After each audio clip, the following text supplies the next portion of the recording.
The last presentation was, what, 2 months ago? Or something like that, maybe 3 months ago, but whatever, fairly recently. And that was on dealing with the origin of life, but it was somewhat different because what I dealt with is some of the concrete chemistry that bears on the question. And if those of you who were here may remember that I showed you that chemically speaking, it was impossible for the mixture that people such as Miller and Urey and Fox and Ogle and all of those investigators who, generated what's supposedly called the soup, as we've commonly referred to it, of chemicals, that any of those things could actually produce the necessary components to form proteins. Because even though they did form the building blocks of amino acids, those things could not form. That's what I showed last time. This time, it's a little different. You notice the title is not my slide, right? Dr. John DeMassa, he's a friend of mine. I met him about 8 years ago at an international creation conference. John is an organic chemist and a creationist. He works for a company in Connecticut, and he lives in Connecticut. And he sent me this a couple of weeks ago and asked me if I would try to, air it, give some presentation on this, because he only gave it one time. And he enjoys getting feedback on the material that he, generates.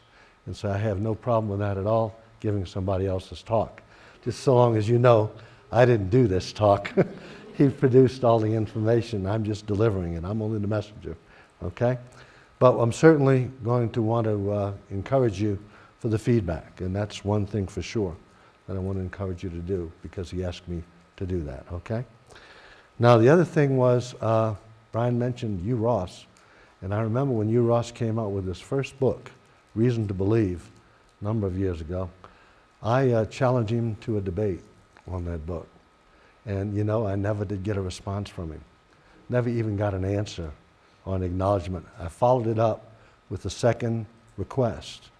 Didn't get an answer to that. So, you never know why these guys don't ever want to confront anybody.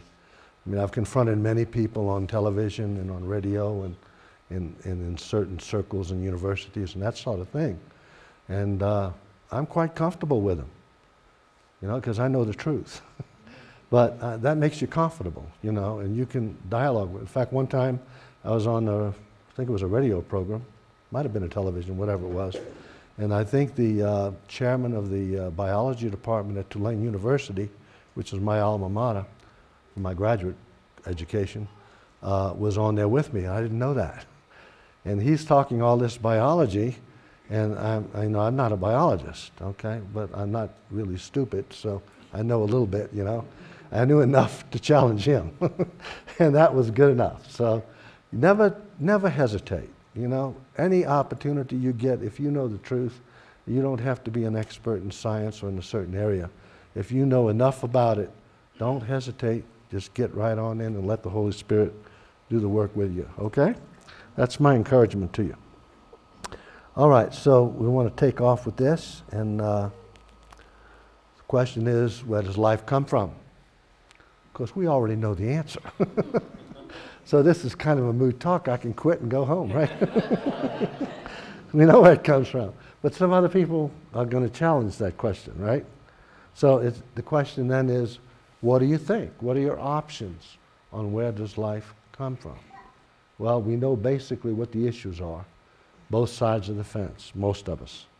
And here's using the word origin as an acronym. These words come out of it. O for ocean, a key point in the whole issue. R for random, that's part of the evolution aspect. I for information. G for geology. I for intelligent design. And no contest at the end. And that's the crown and glory of the word origin, the end, the letter N, the no contest part, okay? So let's see what we have here. Let's consider the ocean. Now you remember the philosophy is basically that life originated in the ocean. Where did that come from? That came from the ancient Greeks.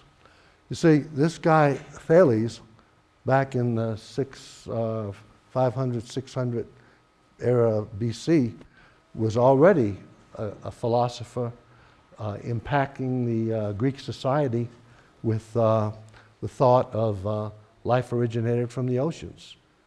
Okay? The concept of evolution was already going on even that early in time. Now, this is not a history on this issue, but this is kind of one of the early aspects of the ocean feature of it. Well, here's the concept as you know, pretty much, I guess.